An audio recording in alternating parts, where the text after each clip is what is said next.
For almost its entire existence, Bitcoin mining has been dominated by Chinese companies. Most of the world's largest mining pools, chip manufacturers, and the ASIC operators themselves call the country home. Wanting to see that change is Brandon Arvanaghi of US mining company Layer 1. He goes as far to say that the United States providing hashing power to the Bitcoin network is a matter of national security. China has long dominated Bitcoin mining. The biggest names in hardware manufacturing call the nation home.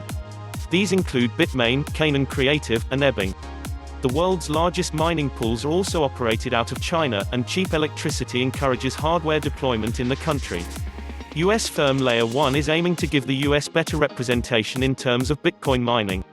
News BTC has reported previously on the company's plans to operate not only mining hardware but a power substation and to manufacture its own chips in Texas.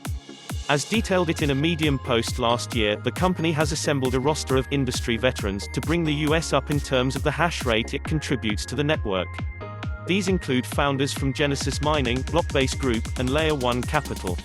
According to the post published last October, the US accounted for just 5% of global hash rate. This compares to more than 60% commanded by China.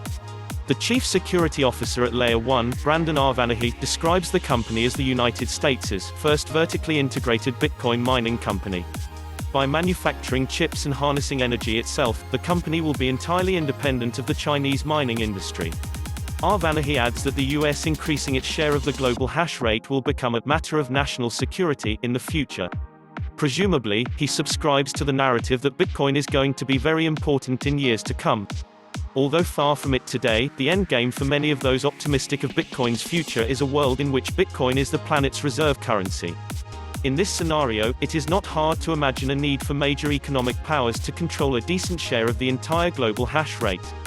In related news, Chinese manufacturing giant Bitmain has also recently opened a new Bitcoin mining facility in Texas. However, the company's plans ran into difficulties earlier this year, forcing it to terminate an agreement with its site management firm, DMG Blockchain. According to a press release, the arrangement was not cost-effective for either party, prompting a mutual termination of the agreement. Related reading: Bitcoin just closed beneath this key level and it isn't good for bulls.